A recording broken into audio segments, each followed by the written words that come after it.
Naomi Campbell walked into a courtroom this morning as a reluctant witness, but prosecutors want to know if she received blood diamonds that funded a civil war. Diamonds.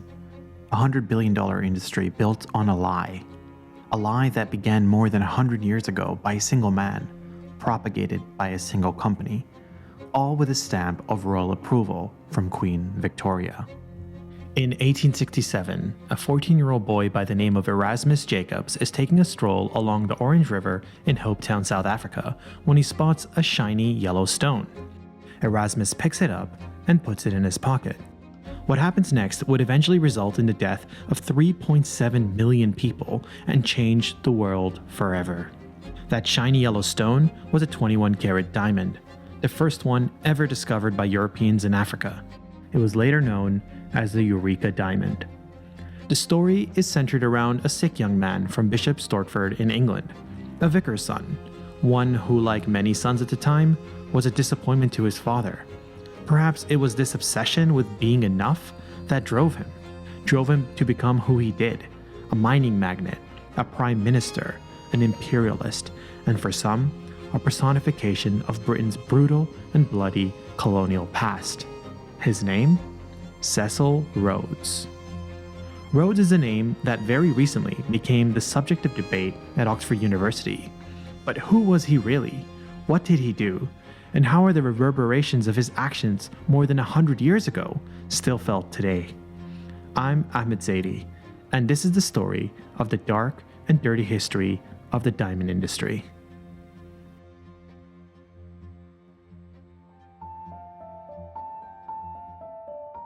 It's 1861.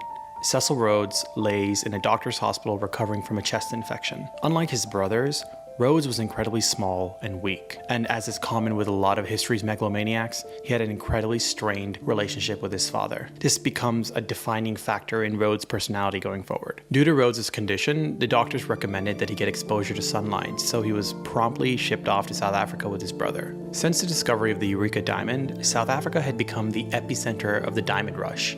Every enterprising European was claiming a plot of land to unearth diamonds and hopefully their future fortune. A claim was a plot of land that would be mined for diamonds. There were many mines that became popular for claimants, but one place was more popular for diamond miners than any of the others.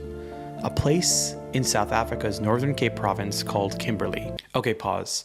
I find it incredibly amusing how they use words like claim and claimant as if it's like a urinal in a public toilet or a seat in a tube. Let's call a spade a spade. A claim is settled land by colonists from Europe who are looking to exploit that local population and the local land for their personal gain and fortune. So over the years, because of mining, Kimberley had become devoid of trees. It was scorchingly hot and filled with greed. But despite the hardship, Rhodes excelled in this environment. He was known as a disciplinarian, a guy who could keep black Africans in line. I love the word disciplinarian. It's such a sneaky British way to call somebody a brutal racist. Anyway, most miners in South Africa were there to mine small pieces of land for diamonds and sell them.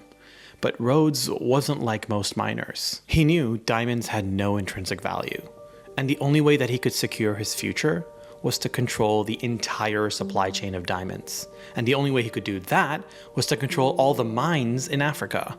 And this was a mission that he pursued with relentless force and by any means necessary. There were several mines in southern Africa, but one mine in particular was gaining a lot of attention.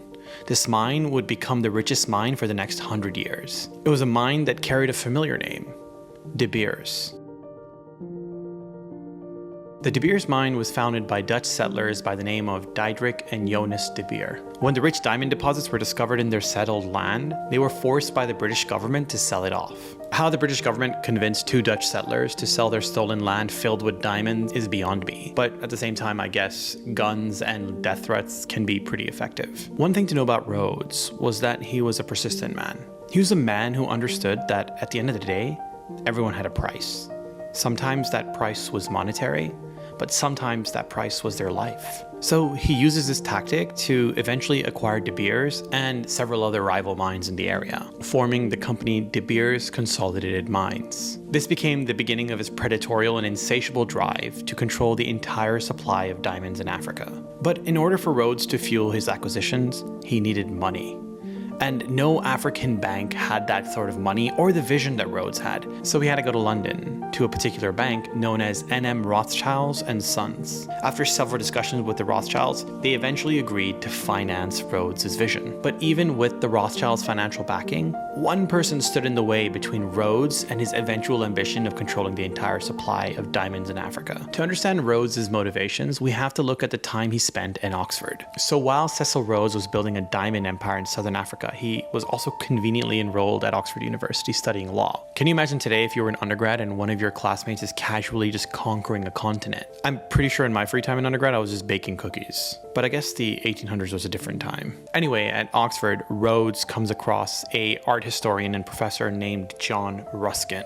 Ruskin introduced this idea of imperial duty. He believed that Britain's mission should be to found colonies and settle them with young men so they could advance the power of the country. Ruskin was basically justifying colonization as a greater service to the world. Rhodes was moved by Ruskin's words. It gave him a sense of purpose. And it was then that Rhodes realized that diamonds was simply a means to an end, not the end itself. The end was empire. But first, in order to reach empire, Rhodes had to control the African diamond supply. However, as we said, there was one man that stood in his way, a man named Barney Barnado. Barney's background was not obvious for a diamond miner.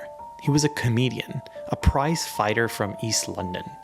But during the diamond rush, Barney followed his brother to South Africa.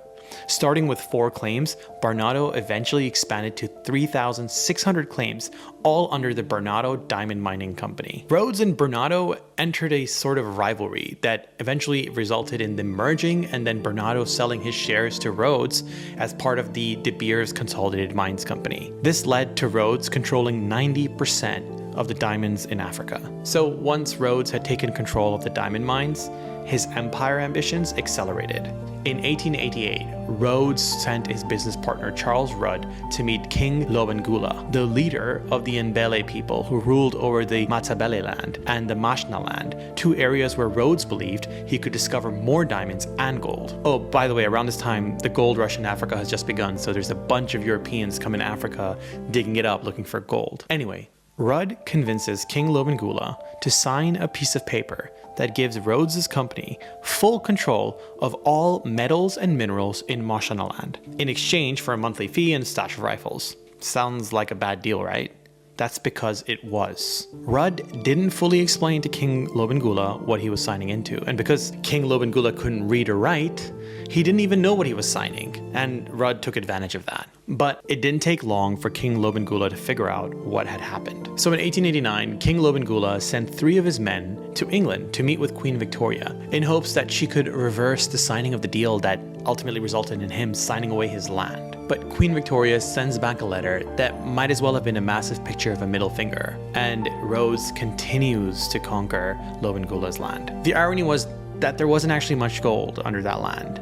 But it was still a win for Rhodes because it was able to unite a greater part of southern Africa under the British flag. A year after King Lobengula signed away his entire land, Queen Victoria officially granted a royal charter to the British South African Company, all under the leadership of Cecil Rhodes. The purpose of the BSAC was to exploit the minerals in the Mashonaland, and his royal charter gave Rhodes the power to act on behalf of the British government, as well as impose colonial rule. That is the equivalent of Queen Victoria saying to Rhodes that I give you full authority to use and abuse this land and exploit its indigenous people in the name of empire. In 1890, Rhodes becomes the Prime Minister of the Cape Colony. The actions of the BSAC left King Lobengula staring at thousands of his people dead. So in his last attempt to gain some form of dignity, he asked his men to burn down every hut. King Lobengula died in 1894, and how he died still remains a mystery to this day. By 1895, Rhodes, and therefore the British, were in control of the entire area of modern-day Zambia and Zimbabwe. The newspapers would call this place informally as Rhodesia. Interesting fact, years after Rhodes died, that area was ultimately named Rhodesia.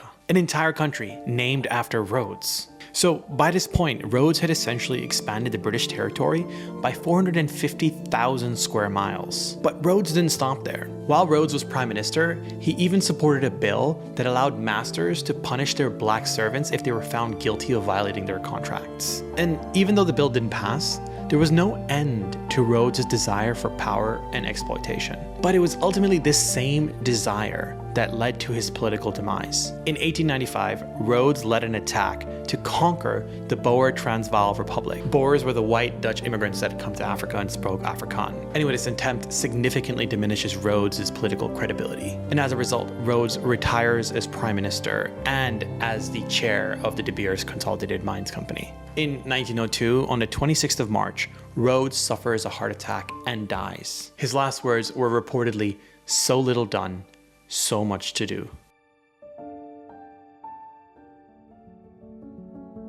Rhodes had no heir, and eventually the De Beers Consolidated Mines Company was taken over by Ernst Oppenheimer in 1929. Oppenheimer continued Rhodes' strategy to control the entire supply of diamonds, but added a new layer of sophistication: marketing. Diamonds are forever. The lie of the value of diamonds continues to this day, and there are powerful figures behind the scenes who want to ensure that it remains that way. Just refer to how the French government recently started banning the term lab-grown diamonds. However, Oppenheimer's story is for another time. Rhodes has been at the center of controversy at the University of Oxford.